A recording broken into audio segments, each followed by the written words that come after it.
आपको याद होगा हाल फिलहाल में ही सुप्रीम कोर्ट ने एक बड़ा ऐतिहासिक फैसला दिया। फैसला क्या था?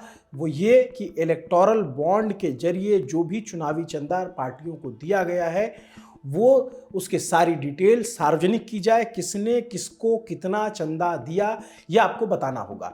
लेकिन अब इसमें थोड़ा सा पेच फंसा हुआ है। फंसा क्या है?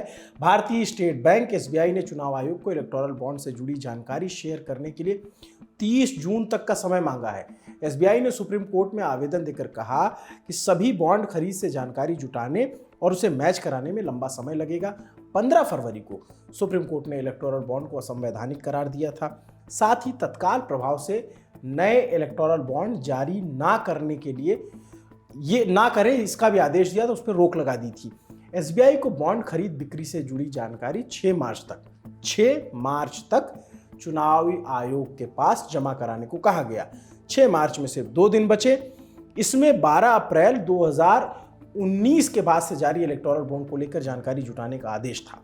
कोर्ट ने चुनाव आयोग को निर्देश दिया था कि 6 मार्च तक एसबीआई चुनाव आयोग को जानकारी दे और 13 मार्च तक ये जानकारी चुनाव आयोग अपनी वेबसाइट पर प्रकाशित करे।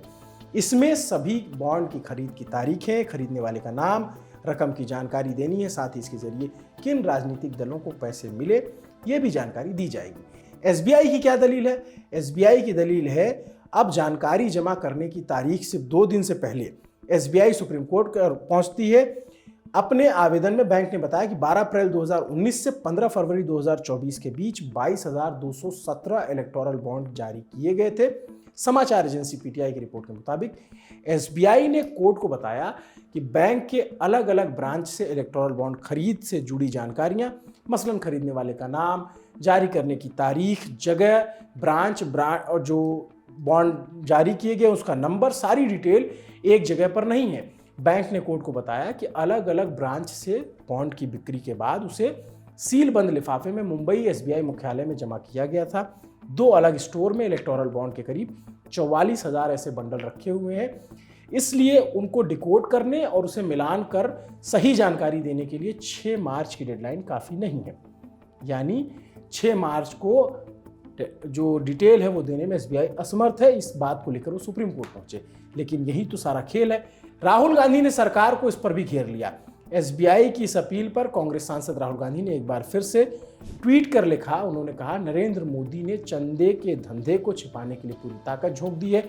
Social media platform Twitter x, जो अब एक्स नाम से जाना जाता है, वहां पर राहुल ने लिखा, जब सुप्रीम कोर्ट ने कहा कि इलेक्टोरल बॉन्ड क्या का सच जानना देशवासियों का हक है, तब एसबीआई क्यों चाहता है कि चुनाव से पहले ये जानकारी सार्वजनिक ना हो।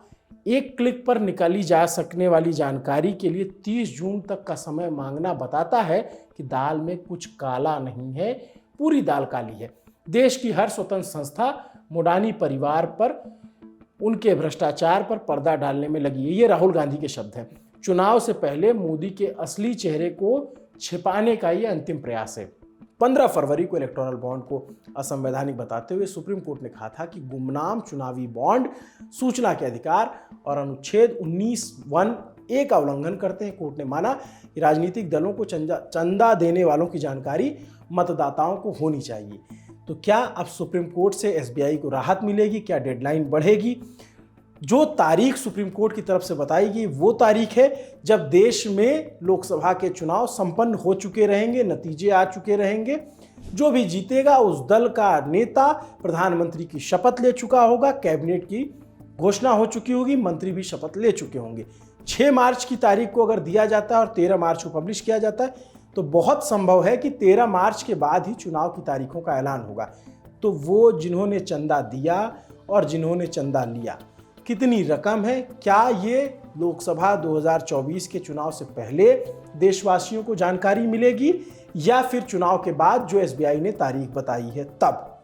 ये अब सबको सुप्रीम कोर्ट पर निर्भर करता है। सुप्रीम कोर्ट क्या राहत देता है या सुप्रीम कोर्ट तय डेडलाइन में ही डिटेल मांगता है, इस पर भी नजर रहेगी। नमस्ते, मेरा नाम अभिनव पांडे है। देखते रहिए दी लल्लन टॉप। शुक्रिया।